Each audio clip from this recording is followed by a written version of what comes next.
بسم اللہ الرحمن الرحیم۔ السلام علیکم۔ سورہ کہف کی آیت 60 سے ایک واقعہ شروع ہوتا ہے۔ جتنا اس واقعے کے اندر پیش آنے والی باتیں پراسرار ہیں، اتنا ہی اس واقعے میں شامل افراد اور اتنی ہی اس واقعے میں بتائی گئی جگہیں، اور یہ وہ واقعہ ہے جس کے متعلق علماء بھی کہتے ہیں کہ یہ واقعہ قرآنی واقعات کے منفرد ترین واقعات میں سے ایک ہے۔ حضرت موسیٰ علیہ السلام کا ایک شخص سے ملاقات کا واقعہ، وہ شخص کے جنہیں قرآن پاک میں نام نہیں دیا گیا، لیکن بخاری اور مسلم کی ایک حدیث سے اس واقعے کا کانٹیکسٹ ضرور پتہ چل جاتا ہے۔ حضرت موسیٰ علیہ السلام نے ایک مرتبہ بنی اسرائیل میں خطبہ دیا تو ایک شخص نے آپ سے پوچھا کہ لوگوں میں سب سے زیادہ علم کس کے پاس ہے؟ حضرت موسیٰ علیہ السلام نے جواب دیا کہ میرے پاس۔ اس پر اللہ تعالیٰ نے حضرت موسیٰ علیہ السلام کی طرف وحی کی جو سورہ کہف میں ہے کہ آپ کو میرے بندوں میں سے ایک بندہ دو دریاؤں کے ملنے کی جگہ پر ملے گا، اور اسے میں نے اپنے علوم میں سے ایک علم عطا کیا ہے۔ حضرت موسیٰ علیہ السلام پوچھتے ہیں کہ یا اللہ، میں ان سے ملنا چاہتا ہوں۔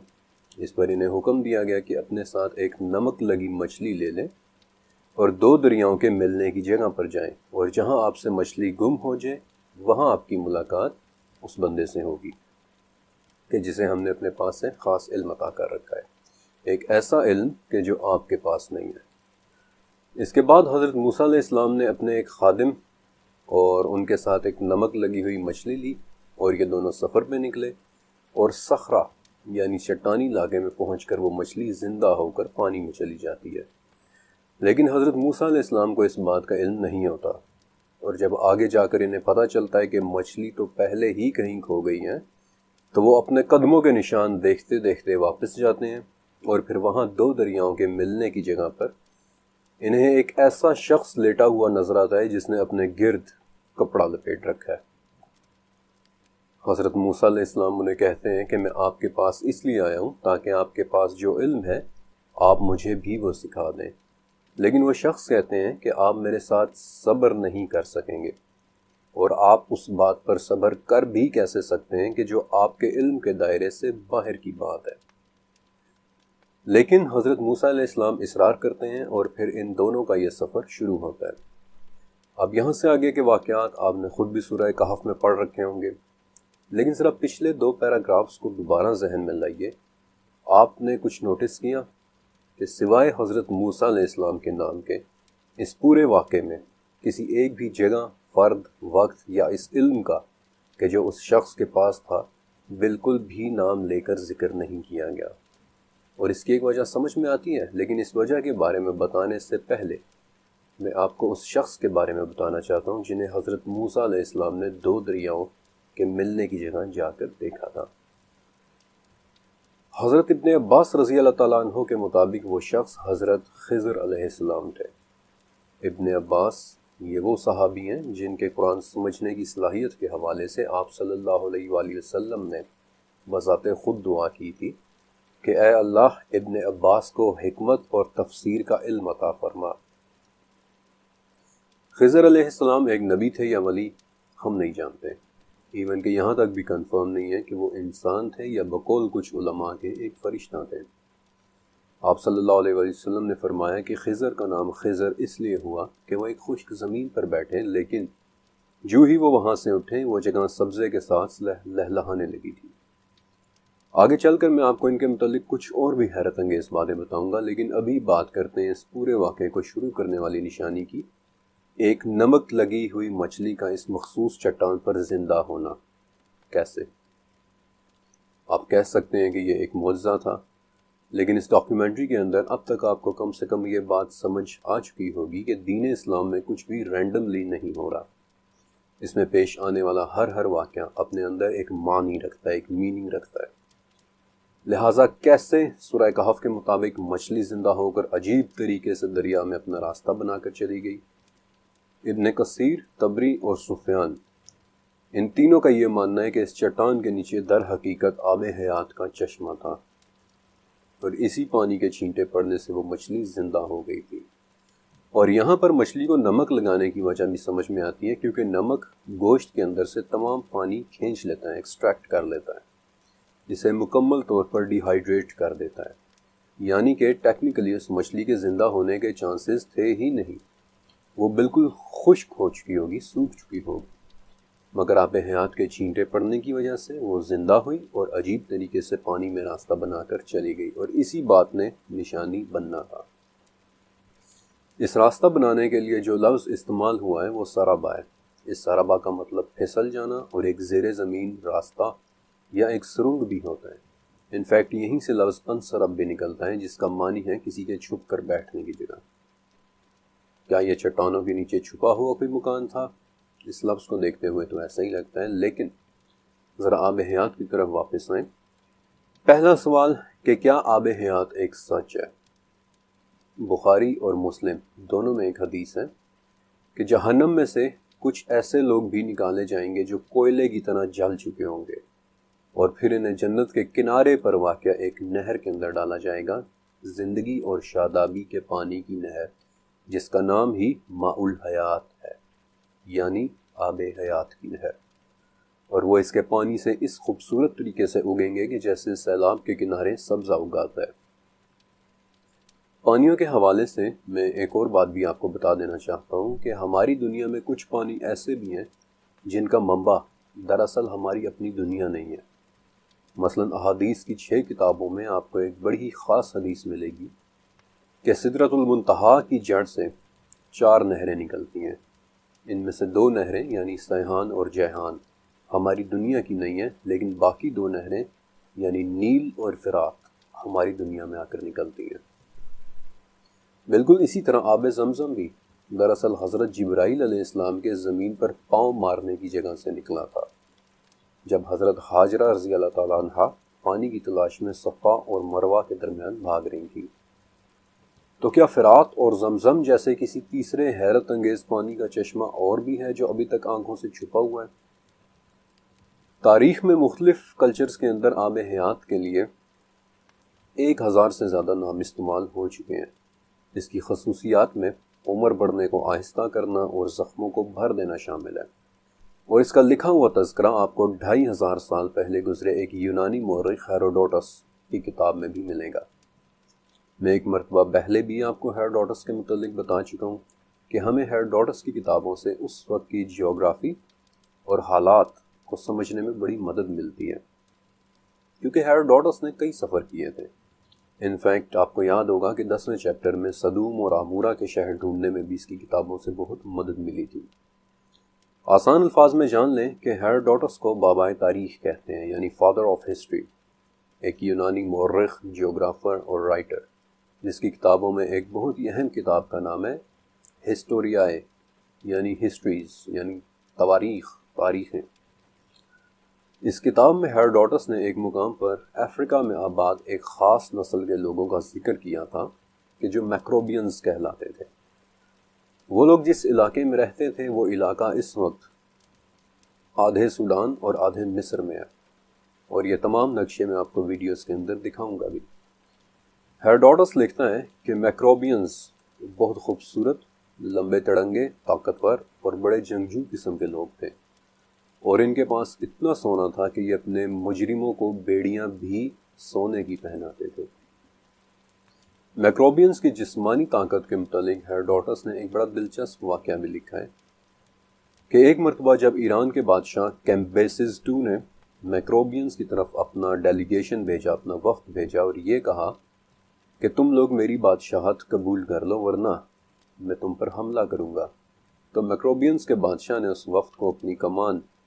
دی اور کہا کہ اگر تم اس کمان کو موڑ کر اس میں ڈوری ڈال لو تو میں اپنی بادشاہی چھوڑ کر تمہارے بادشاہ کا غلام بن جاؤں گا۔ اور مزے کی بات یہ ہے کہ وفد کے کسی بھی شخص میں اس کی کمان کو موڑ سکنے کی ہمت نہیں تھی۔ لیکن ان کی سب سے عجیب بات یہ تھی کہ یہ لوگ بہت لمبے لمبے عرصے تک جیا کرتے تھے۔ ان کے ایوریج شخص کی عمر میں کم سے کم 120 سال کا ذکر ملتا ہے، یعنی کہ آج کے ایوریج انسان سے 2 گنا زیادہ لمبی عمر۔ ان لوگوں کی خوراک ویسے تو دودھ اور گوشت پر ہی مبنی ہوتی تھی، لیکن جب ہیروڈوٹس نے ان کے ایک بادشاہ سے ان کی لمبی عمروں کے متعلق پوچھا تو وہ انہیں ایک چشمے پر لے گیا جہاں کچھ لوگ اپنا جسم دھو رہے تھے، اور ان کا جسم ایسے چمک رہا تھا جیسے وہ پانی کے بجائے تیل سے نہا رہے ہوں۔ ہیروڈوٹس کہتا ہے کہ اس وقت ان لوگوں کے جسموں سے بنفشی پھولوں یعنی وائلٹ فلاورز کی خوشبو آ رہی تھی۔ وہ پانی ایسا عجیب پانی تھا کہ اس میں کچھ بھی تیرتا نہیں تھا، نہ کوئی لکڑی نہ ہی کوئی اور شے، بلکہ سبھی کچھ اس کی تہہ میں چلا جاتا تھا۔ آب حیات کے متعلق ایک اور قابل ذکر واقعہ آج سے 2200 سال پہلے کے چائنا میں بھی ملتا ہے۔ چائنا پر اس وقت قین ڈائنیسٹی کی بادشاہی تھی، وہی قین ڈائنیسٹی جس کے نام پر آج چین کا نام بھی چینی ہے، کیونکہ یہ وہ شخص تھا جس نے پہلی مرتبہ چائنا کو متحد کیا تھا۔ اس بادشاہ چین نے بھی آب حیات کی تلاش میں اس کے چشمے کے متعلق اس کی باتیں سن رکھی تھی، لہٰذا اس نے آب حیات کی تلاش میں 500 مردوں اور 500 عورتوں کا ایک ایکسپیڈیشن روانہ کیا۔ لیکن اتنے بڑے سکیل پر تلاش کے لیے وہ لوگ کافی نہیں تھے، لہٰذا اس نے ایک بار پھر سے 3000 مردوں اور عورتوں کا ایک سیکنڈ ایکسپیڈیشن بھیجا، لیکن اس سیکنڈ ایکسپیڈیشن میں سے بھی کوئی واپس نہیں آیا۔ بہرحال یہی وہ ایکسپیڈیشن تھا جس میں بیسیکلی پھر جاپان دریافت ہوا تھا۔ 15ویں سے 18ویں صدی کا دور ایج آف ایکسپلوریشن یعنی دریافتوں کا دور کہلاتا ہے۔ اس ٹائم پیریڈ کا ایک اور نام بادبانوں کا دور بھی ہے، کیونکہ یہ وہ وقت تھا کہ جب اسپین، پرتگال، ڈچ، فرینچ اور انگلش لوگ سمندروں میں اپنے بحری جہازوں کی پوری فلیٹس لیے نئی دنیایں دریافت کر رہے تھے، دنیا کو کالونائز کر رہے تھے۔ 1492 میں اسپین کا ایک شخص تھا جسے اس کی ملکہ نے سمندر کے راستے انڈیا ڈھونڈنے کے لیے بھیجا تاکہ وہ ان کے لیے ریشم اور مسالے لے کر آئے، لیکن وہی شخص بعد میں غلطی سے امریکہ پہنچ گیا، حالانکہ وہ وہاں پہنچ کر بھی یہی سوچتا رہا کہ شاید میں انڈیا میں پہنچ گیا ہوں۔ اس شخص کے نام سے آج آپ سبھی واقف ہوں گے، کرسٹوفر کولمبس، اور امریکہ کے مقامی لوگوں کا نام بھی ریڈ انڈینز اسی لیے ہے کیونکہ کولمبس آخری دم تک یہی سمجھتا رہا تھا کہ وہ انڈیا میں ہے۔ لیکن ملکہ ایزابیلا نے کولمبس کے بعد ایک اور ایکسپیڈیشن بھی بھیجا تھا جس کے متعلق زیادہ لوگ نہیں جانتے۔ اس مہم کو 1512 میں کیریبین کے جزائر کی طرف بھیجا گیا تھا اور اسے لیڈ کرنے والے شخص کا نام پونسے ڈے لیون تھا۔ اس ایکسپیڈیشن کی وجہ کولمبس کی کچھ رپورٹس تھیں جو اس نے ملکہ ایزابیلا کو بھیجی تھی، اور ان رپورٹس کے اندر اس نے لکھا تھا کہ میں نے کیریبین بہاماس کے علاقے میں ایک دلدلی علاقے کے متعلق سنا ہے جو 6 کلومیٹر لمبا ہے۔ اس علاقے کے شمال میں ایک ایسا تالاب ہے کہ جو ہائی ٹائیڈ یعنی مد کے دوران بھر جاتا ہے اور لو ٹائیڈ یعنی جزر کے وقت اس میں کچھ پانی بچ جاتا ہے، اور ہمیں رپورٹس ملی ہیں کہ اس تالاب کا پانی زخموں کو ٹھیک کر دیتا ہے۔ کولمبس کی ان رپورٹ سے متاثر ہو کر ملکہ ایزابیلا نے پونسے ڈے لیون کو کریبین کے جزائر میں بھیجا، جہاں وہ اگلے 8 سال تک آب حیات کے چشمے کی تلاش کرتا رہا۔ اور اس جنون کے پیچھے دراصل ایک حقیقی وجہ تھی بھی، اور وہ وجہ یہ تھی کہ کولمبس جس تالاب کا ذکر کر رہا تھا اس کی دیواریں لائم سٹون یعنی چونے کے پتھر سے بنی ہوئی تھی، جس کا مطلب یہ ہے کہ اس پانی میں یقیناً بے انتہا کیلشیم اور میگنیشیم رہا ہوگا کہ جو انسانی جلد کی ہیلنگ کے لیے بہت مدد دیتا ہے، اور نمکیات سے بھرے اس قسم کے تالاب میں نہانے پر انسان کی جلد نیچرلی پہلے سے زیادہ فریش اور خوبصورت محسوس ہوتی ہوگی۔ اور ایسے ہی کسی تالاب کی داستان سے متاثر ہو کر پونسے ڈے لیون اگلے 8 سال تک فاؤنٹین آف یوتھ کی تلاش میں کریبینز کے جنگل کھنگالتا رہا، بلکہ اگر آپ میں سے کسی نے پائریٹس آف دی کریبین کا 4تھا پارٹ دیکھا ہے تو اس میں پونسے ڈے لیون کے اسی فاؤنٹین آف یوتھ کا کانسیپٹ موجود ہے۔ آب حیات کے متعلق نسبتاً ایک عجیب و غریب ریفرنس 338 عیسوی میں لکھی ایک کتاب الیگزینڈرز رومانس میں ملتا ہے۔ اب یہ کتاب آپ صلی اللہ علیہ وسلم سے پہلے کے دور میں لکھی گئی تھی، اور اس کی اوریجنل لکھائی تو گریک زبان میں ہوئی یعنی یونانی زبان میں، لیکن بعد میں اس کے مختلف تراجم بھی ہوئے۔ اس کتاب کے نام میں موجود لفظ رومانس دراصل رومانٹک والا رومانس نہیں، بلکہ 16ویں صدی کی انگلش میں رومانس روزمرہ کے کاموں کو کہتے تھے۔ اس کتاب کے اندر الیگزینڈر یعنی سکندر اعظم، جسے آدھی دنیا کا فاتح سمجھا جاتا ہے، وہ خضر نام کے ایک شخص سے ملتا ہے جو آب حیات میں ایک مچھلی ڈال کر اسے دکھاتے ہیں کہ وہ زندہ ہو جائے گی۔ اس واقعے کے اندر کتنی صداقت ہے آئی ڈونٹ نو، مجھے نہیں پتا، لیکن سن 338 عیسوی میں اس کتاب کے اندر یہ واقعہ لکھا جانا بذات خود ایک بڑی عجیب سی بات ہے۔ بہرحال آپ سوچ رہے ہوں گے کہ تاریخ میں آب حیات کا بہت سا ذکر ہے، مان لیا، لیکن یہ سب تو شاید فرضی کہانیوں سے زیادہ کچھ بھی نہیں ہے۔ بھلا پانی کیسے عمر کو آہستہ کر سکتا ہے یا پھر زخموں کو بھر سکتا ہے؟ لیکن ذرا ایک منٹ کے لیے سوچئے کہ کیا یہ واقعی ناممکن ہے؟ بڑھاپے کا آنا کیا ہوتا ہے؟ آسان ترین الفاظ میں ایکیمولیشن آف ایرر، یعنی جیسے جیسے ہمارے خلیوں یا سیلز کے اندر اپنے آپ کو ریپیئر کرنے کی صلاحیت کم ہوتی جاتی ہے، ویسے ویسے ہم پر بڑھاپا طاری ہوتا جاتا ہے۔ میں آپ کو اس سے بھی زیادہ آسان زبان میں سمجھا دیتا ہوں کہ جب ہمارا خلیہ 1 سے 2 خلیوں میں تقسیم ہوتا ہے تو یہ عمل ہمارے جسم کی بڑھوتری، اس کی نشو و نما کے لیے بہت ضروری ہے، لیکن ہر دفعہ اس خلیے کی تقسیم کے ساتھ اس کے اندر پائے جانے والے کروموسومز کے سروں پر موجود چھوٹے چھوٹے دھاگے، جنہیں ٹیلومیرز کہتے ہیں، وہ مزید چھوٹے چھوٹے ہوتے چلے جاتے ہیں۔ اس کی مثال ایسے ہی ہے کہ جیسے ہم اپنے جوتوں کے تسموں کو بار بار باندھ رہے ہوں تو ہر دفعہ باندھنے پر تسموں کے سرے آہستہ آہستہ خراب ہوتے چلے جائیں گے، اور جب یہ ٹیلومیرز خطرناک حد تک چھوٹے ہو جائیں تو خلیہ مزید تقسیم نہیں ہوتا، اور یہ پوائنٹ ایک خلیے کی زندگی میں ہیفلک لمٹ کہلاتا ہے، یعنی اب اس سے زیادہ خلیے تقسیم نہیں ہونا اور آپ کے جسم کی بڑھوتری اور نشو و نما پر اس کا اثر پڑے گا۔ تھیوریٹیکلی اگر کسی طرح سے ٹیلومیرز کی اس ہیفلک لمٹ کو ختم کر دیا جائے تو ہمارا یہ خلیہ، ہمارا یہ سیل ہمیشہ تقسیم ہوتا رہے گا، یعنی عام الفاظ میں ایک بہت بہت لمبی عمر۔ اب سوال یہ ہے کہ ٹیلومیرز کے اس نقصان کو کس طرح سے دور کیا جا سکتا ہے؟ تو اس کا جواب ہمارے جینز میں ہے۔ اگر آپ ایک بہت بوڑھے اور ایک بالکل نوجوان شخص کے جینز کو آپس میں ایک دوسرے کے ساتھ کمپیئر کریں تو آپ یہ دیکھیں گے کہ ٹیلومیرز کا یہ نقصان سب سے زیادہ 60 قسم کے جینز میں فوکس کر رہا ہے، لیکن کچھ جینز ایسے بھی ہیں جو اس نقصان کو کم کرنے کی کوشش میں مگن ہوتے ہیں، اور ایسے ہی ایک جین کا نام SIR2 یعنی سائلنٹ انفارمیشن ریگولیٹر 2 ہے۔ جب ایک ایکسپیریمنٹ کے دوران خمیر یعنی ییسٹ کے ایک خلیے میں اس جین کی ایکسٹرا کاپیز ڈالی گئیں تو خمیر کی ایوریج عمر 1 ہفتے سے بڑھ کر 1.5 ہفتہ ہو گئی تھی، اور جب اسی خلیے میں سے اس جین کو مکمل طور پر ڈیلیٹ کر دیا گیا تو وہ 1 ہفتے کے بجائے صرف 5 دن تک زندہ رہ سکا تھا۔ اب یہ تمام انفارمیشن واقعی بڑی لاجواب ہے، لیکن مجھے اندازہ ہے کہ عام میں سے سبھی لوگ اتنی ٹیکنیکل گفتگو کو پسند نہیں کرتے، اس لیے میں مزید ٹیکنیکل ریسرچ کے بارے میں نہیں بتا رہا، لیکن چند عجیب اور حیران کن باتیں میں آپ کے ساتھ ضرور شیئر کرنا چاہتا ہوں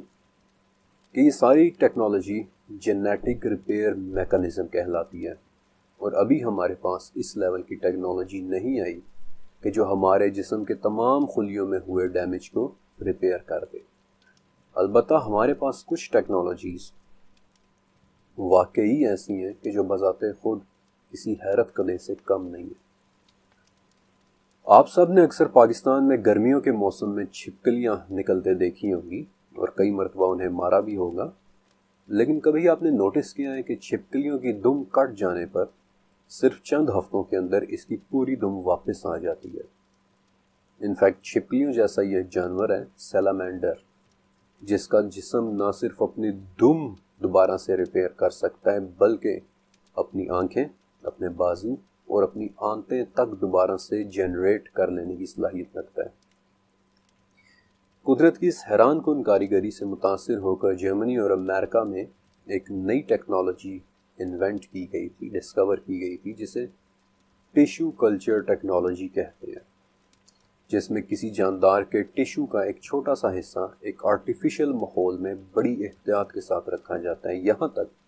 کہ وہ چھوٹا سا حصہ آہستہ آہستہ اپنے پورے باقی حصوں کو بھی جنریٹ کر لیتا ہے۔ اس کی مثال ایسے ہی ہے کہ ایک پتی، فلاور پیٹل، اسے ایک خاص ماحول میں رکھا جائے، احتیاط سے رکھا جائے، اور اس سے پورے کا پورا پھول دوبارہ سے کھل اٹھے۔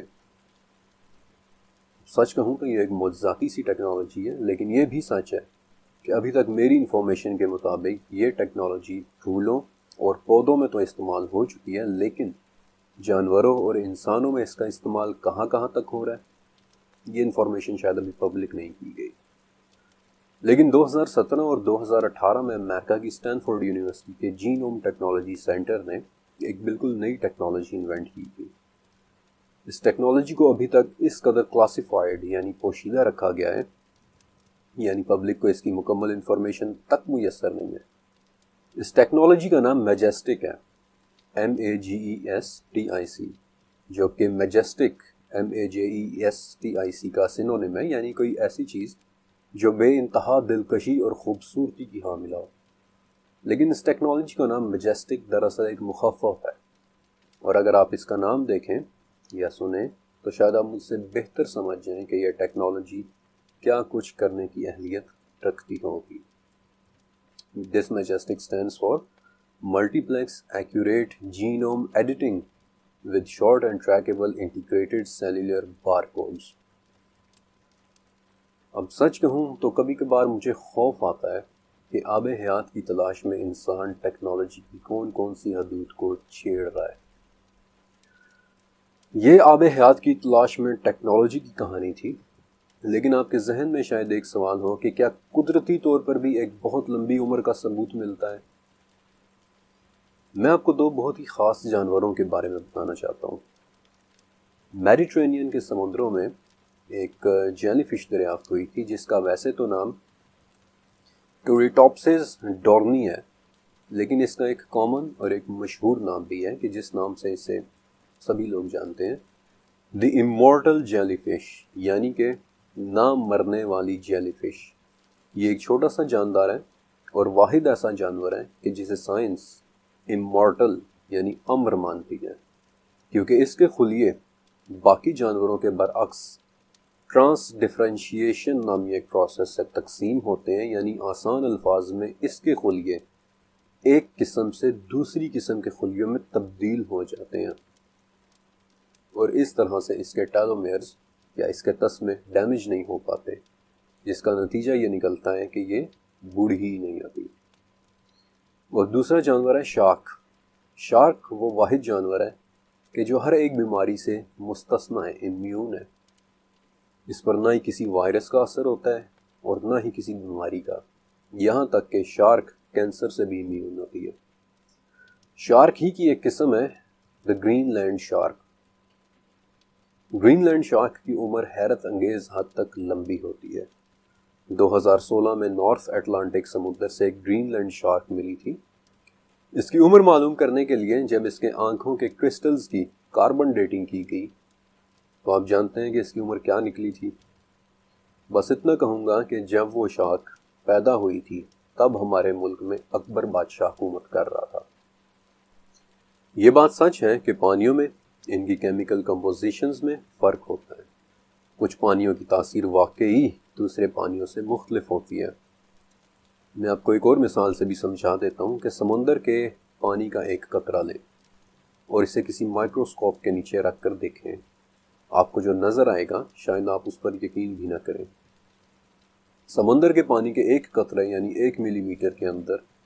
1 کروڑ وائرسز، 10 لاکھ بیکٹیریاز اور 1000 چھوٹے چھوٹے پروٹوزونز اور ایلگی تک موجود ہو سکتے ہیں۔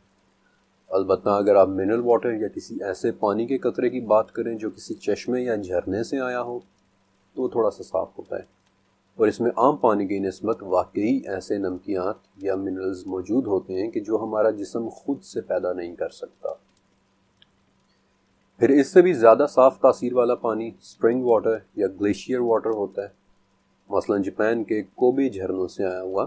ایک بہت سی صاف پانی جس کی 750 ml کی بوتل کی قیمت اس وقت پاکستانی 40,000 روپے ہے۔ اور اگر آپ کو اس سے بھی زیادہ صاف اور ایک مختلف تاثیر والا پانی چاہیے تو فیجی کے جزائر کے جھرنوں سے نکلنے والا پانی پئیں، اور اس کی قیمت تو میں خود آپ کو نہیں بتا رہا، لیکن اگر آپ جاننا ہی چاہتے ہیں تو ایکوا ڈی کرسٹالو ٹریبیوٹو اے موڈیگلانی لکھ کر گوگل پر سرچ کر لیں، آپ خود اس کی قیمت جان لیں گے۔ البتہ پانیوں میں ایک ایسا پانی بھی ہے کہ جس کا میں آخر میں ذکر کرنا چاہتا تھا، اور وہ ہے آب زمزم۔ آب زمزم میں باقی پانیوں کی نسبت پی ایچ لیول تھوڑا سا زیادہ ہوتا ہے، جس کی وجہ سے یہ گردوں کی پتھری توڑنے میں واقعی ایک شافی دوا کا کام کرتا ہے، اور بہت سی وجوہات کی بنا پر آب زمزم واقعی ایک معجزہ ہے۔ ان وجوہات میں سے ایک بڑی وجہ یہ بھی ہے کہ آب زمزم کے کنویں میں کسی قسم کی کوئی کائی نہیں ہوتی، حالانکہ عموماً پانی کے کنووں میں بایولوجیکل گروتھ کا اگانا ایک عام سی بات ہے، مثلاً الگئی یعنی کائی وغیرہ۔ اور ویسے تو ریسرچرز یہ کہتے ہیں کہ چونکہ زمزم کے کنویں میں 8000 لیٹر پر سیکنڈ کے حساب سے پانی آ رہا ہے، اور اتنی تیز سپیڈ پر کائی کا جمنا تھوڑا مشکل ہوتا ہے۔ لیکن اگر آپ نے انگا فالز کا نام سنا ہے تو دنیا میں پانی کی سب سے زیادہ تیز انفلو والی جگہ ہے۔ کانگو کے دریا کی ایک آبشار جس کے اندر ایک سیکنڈ میں 43,000 کیوبک لیٹر پانی آ رہا ہے، اور پانی کے اتنی تیزی سے انفلو پر بھی اس آبشار کے پلنج پول میں آپ کو کائی جمی ہوئی ملے گی۔ یہ ساری گفتگو کرنا اس لیے ضروری تھا تاکہ آپ اچھی طرح جان لیں کہ اللہ تعالیٰ نے دنیا کے مختلف پانیوں کی مختلف خصوصیات اور مختلف تاثیریں رکھی ہیں۔ لیکن اگر آب حیات سچ ہے تو پھر یہ کہاں ہے؟ سورہ کہف میں یہ واقعہ جہاں سے شروع ہو رہا ہے، وہاں حضرت موسیٰ علیہ السلام اپنے خادم سے کہتے ہیں کہ میں تب تک چلتا رہوں گا جب تک مجمع البحرین نہ پہنچ جاؤں۔ اب اس کا عمومی ترجمہ تو دو دریاؤں کے ملنے کی جگہ ہی ہے، اور بعض علماء کے مطابق یہ بحیرہ احمر یعنی ریڈ سی اور بحیرہ روم یعنی میڈیٹرینین سی کے ملنے کی جگہ بھی۔ لیکن اگر آپ نے حضرت موسیٰ علیہ السلام کی زندگی کو سٹڈی کیا ہے تو آپ جانتے ہوں گے کہ ان کی زندگی مصر، سینائی پیننسولا اور اس کے قرب و جوار میں گزری ہے، اور اگر آپ اس نقشے کو دیکھیں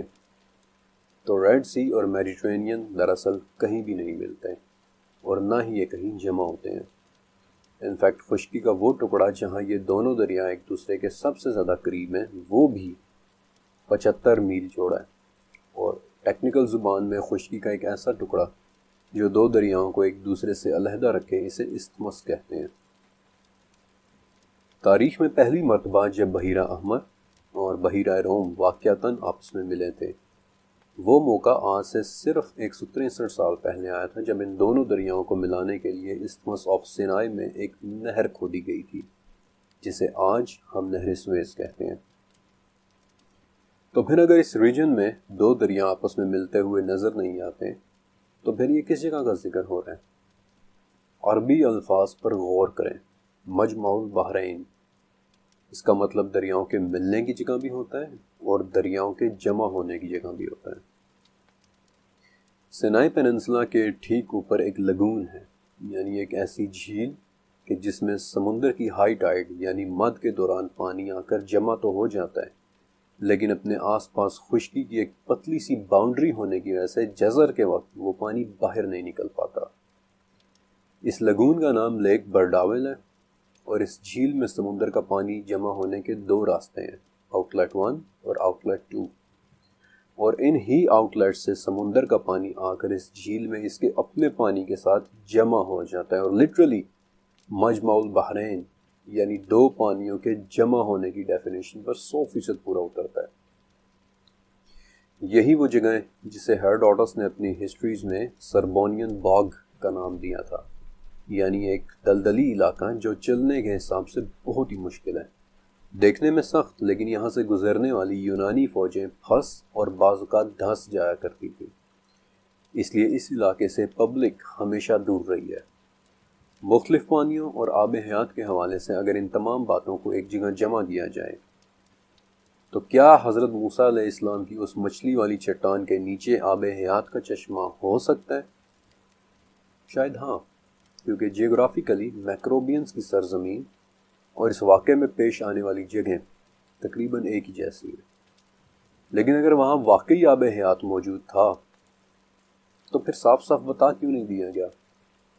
اس کا جواب الٹا میں آپ سے ایک سوال کی صورت میں کرنا چاہتا ہوں کہ اگر میں آپ کو بتاؤں کہ فلاں شہر کے فلاں گھر میں ایک ایسا چشمہ پھوٹ پڑا ہے جس کا پانی خوبصورتی اور شباب کو دیر تک قائم رکھتا ہے، تو آپ اس گھر کے ساتھ کیا سلوک کریں گے؟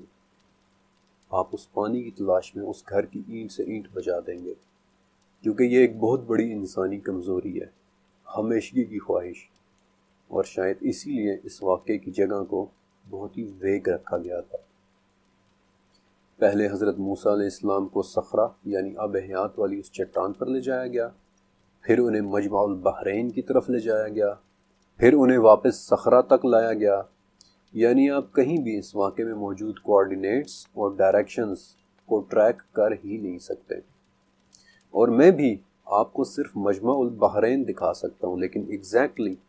وہ چٹان کون سی ہے یہ شاید کوئی کبھی نہ جان سکے۔ رہی آب حیات کی بات، تو شاید آج بھی وہ مجمع البحرین کے قریب کسی چٹان کے نیچے آنکھوں سے چھپا ہوا ہے، جس کے گرد موجود دلدلوں کی وجہ سے کوئی گم کر بھی اس تک نہیں پہنچ سکتا۔ لیکن وہاں بیٹھے حضرت خضر علیہ السلام، ان کے بیٹھنے کی جگہ کا سبز ہو جانا، آب حیات کی نہر کے کنارے سے ان لوگوں کا سبزے کی طرح اگانا، شاید یہ تمام باتیں کہیں نہ کہیں آپس میں کنیکٹ ضرور ہو رہی ہیں۔ اس دنیا اور اس دنیا سے باہر ہمارے رب ذوالجلال کی ایسی ایسی نشانیاں موجود ہیں کہ ہر دفعہ ان کی طرف دیکھنا ہمیں مبہوت کر دیتا ہے۔ مثلا جولائی 2011 ہماری دنیا سے 12 ارب لائٹ ایئرز کے فاصلے پر پانی دریافت ہوا تھا، جو بالکل ہمارے ہی پانی یعنی H2O جیسا تھا، بس ایک معمولی سے فرق کے ساتھ، اور وہ یہ کہ اس پانی کی مقدار ہماری پوری دنیا میں موجود سمندروں کے پانی سے 140 کھرب گنا زیادہ تھی۔ خدا جانے اس عظیم الشان پانی کے ذخیرے میں کیا تاثیریں ہوں گی، اور شاید اس سے بھی اہم بات، اللہ جانتا ہے کہ اس پانی میں رب ذوالجلال کی کون کون سی مخلوقات تیر رہی ہوں گی۔ آب حیات اس واقعے کی صرف شروعات تھا۔ حضرت موسیٰ علیہ السلام جب خضر علیہ السلام سے ملتے ہیں اور انہیں وہ علم سکھانے کو کہتے ہیں کہ جو اللہ تعالیٰ نے انہیں اپنی طرف سے دیا ہے، تو خضر کہتے ہیں کہ آپ میرے ساتھ صبر نہیں کر پائیں گے، اور آپ اس پر صبر کر بھی کیسے سکتے ہیں جو آپ کے علم کے دائرے سے باہر کی بات ہے۔ حضرت خضر علیہ السلام کا یہ جواب بہت اہم تھا، کیونکہ آگے چل کر حضرت خضر علیہ السلام نے 3 کام کیے تھے۔ پہلا کام کہ جن لوگوں کی کشتی میں سفر کیا ان کی کشتی توڑ دی، حالانکہ کشتی والے بہت اچھے لوگ تھے، انفیکٹ اتنے اچھے کہ انہوں نے تو موسیٰ علیہ السلام اور خضر علیہ السلام کو مسافر سمجھ کر ان سے کرایہ بھی نہیں لیا تھا۔ یہ دیکھ کر حضرت موسیٰ علیہ السلام شرمندہ ہو گئے کہ یہ آپ نے کیا کیا، لیکن خضر علیہ السلام نے صرف اتنا جواب دیا کہ میں نے آپ کو کہا تھا نا کہ آپ میرے ساتھ صبر نہیں کر سکیں گے۔ دوسرا کام یہ کہ کچھ بچوں کو کھیلتا دیکھ کر خضر علیہ السلام نے ان میں سے ایک بچے کا سر ہی الگ کر دیا۔ یہ دیکھ کر تو موسیٰ علیہ السلام سے بالکل بھی نہیں رہا گیا، اور وہ بولے کہ یہ آپ نے کیا کر دیا، لیکن خضر علیہ السلام نے غصے سے جواب دیا کہ میں نے آپ کو کہا بھی تھا کہ آپ میرے ساتھ صبر نہیں کر سکیں گے۔ اور تیسرا کام یہ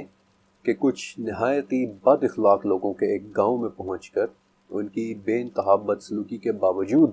ان کے گاؤں میں موجود ایک دیوار کے جو گرنے ہی والی تھی اسے بغیر کسی معاوضے کے ٹھیک کر دیا۔ اور جب حضرت موسیٰ علیہ السلام اس پر بھی تل ملا اٹھے کہ آپ نے اتنے بد اخلاق لوگوں کے ساتھ اتنے اخلاق کا مظاہرہ کیوں کیا، تو اس پر حضرت خضر علیہ السلام نے کہا کہ بس یہاں سے آگے اب ہم ساتھ نہیں رہ سکتے۔ اور پھر حضرت خضر علیہ السلام نے حضرت موسیٰ علیہ السلام کو ان تینوں باتوں کے کرنے کی وجہ بتائی، وہ وجوہات جنہوں نے مستقبل میں ہونا تھا۔ مثلا کشتی کو اس لیے توڑا کیونکہ آگے اسے ایک بادشاہ نے پکڑ لینا تھا، بچے کو اس لیے مارا کیونکہ اس نے اپنے ماں باپ کے لیے آگے چل کر ایک فتنہ بن جانا تھا، اور دیوار کو اس لیے ٹھیک کیا کیونکہ اس دیوار کے نیچے ایک ایماندار شخص کی اولاد کی دولت چھپی ہوئی تھی جسے انہوں نے آگے چل کر استعمال کرنا تھا۔ بلکہ اس پر آپ صلی اللہ علیہ وسلم نے بھی کہا تھا کہ اللہ تعالیٰ حضرت موسیٰ علیہ السلام پر رحم کرے، کاش وہ تھوڑا سا اور صبر کر لیتے تو اور کیا کیا واقعات دیکھ لیتے۔ اب ایک سوال جو تقریباً ہر ذہن میں آتا ہے کہ حضرت خضر علیہ السلام کو اللہ تعالیٰ نے ایسا کون سا علم عطا کیا تھا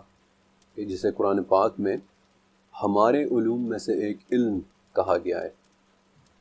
آپ کو پتہ ہے کہ جب حضرت موسیٰ علیہ السلام نے خضر علیہ السلام نے سے ان کا علم سیکھنے کے بارے میں درخواست کی تھی، اور جب یہ دونوں کشتی میں بیٹھے ہوئے تھے تو اس وقت ایک پرندہ آیا تھا، اور اس نے پانی میں چونچ ڈال کر اپنے منہ میں پانی بھرا تھا اور اڑ گیا تھا۔ اس پر خضر علیہ السلام نے موسیٰ علیہ السلام سے کہا تھا کہ جو علم مجھے اور آپ کو عطا کیا گیا ہے وہ اللہ کے علم کے مقابلے میں ایسا ہی ہے جیسے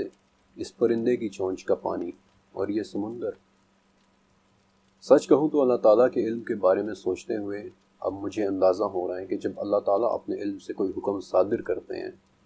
تو فرشتوں کے دلوں پر گھبراہٹ کی اتاری ہو جاتی ہے، کیونکہ اللہ رب العزت کے علم اور مرتبے کے سامنے اپنی اوقات کا احساس واقعتاً گھبراہٹ طاری کر دیتا ہے۔ حضرت خضر علیہ السلام کے پاس ایگزیکٹلی وہ کون سا علم تھا یہ شاید ہم کبھی بھی نہ جان سکے۔ اگر وہ وحی تھی تو حضرت موسیٰ علیہ السلام خود بھی پیغمبر تھے، وحی تو ان کے پاس بھی آتی تھی، بلکہ وحی کیا، حضرت موسیٰ علیہ السلام پر تو پوری کی پوری توریت نازل ہوئی تھی، بلکہ توریت بھی کیا، موسیٰ علیہ السلام تو وہ ہستی ہیں کہ جن کے ساتھ اللہ تعالیٰ نے بذات خود کلام کیا ہے۔ تو پھر ایسا کون سا علم تھا جس کے ذریعے خضر علیہ السلام یہ دیکھ لیتے تھے کہ فلاں لڑکے نے آگے چل کر اپنے والدین کو فتنے میں مبتلا کرنا ہے، یا پھر فلاں بادشاہ نے آگے چل کر کشتی کو ضبط کر لینا ہے، یا پھر فلاں لڑکوں نے آگے چل کر دیوار کے نیچے موجود خزانے کو نکالنا ہے۔ ہم اس ایگزیکٹ علم کے بارے میں نہیں جانتے، لیکن ایک بات تو واضح ہے کہ اللہ تعالیٰ نے حضرت خضر علیہ السلام کو وقت کی سمجھ دے رکھی تھی۔ انفیکٹ انہوں نے شروع ہی میں یہ بات حضرت موسیٰ علیہ السلام کو بتا دی تھی کہ آگے چل کر آپ میرے ساتھ صبر نہیں کر سکیں گے۔ خضر علیہ السلام ٹائم یا وقت میں آگے اور پیچھے سفر کر رہے تھے یا نہیں، ہم نہیں جانتے، لیکن کیا ٹائم ٹریول ممکن ہے؟ چیپٹر کے اگلے حصے کے اندر میں آپ کو ٹائم ٹریول ہی کے متعلق کچھ بتاؤں گا۔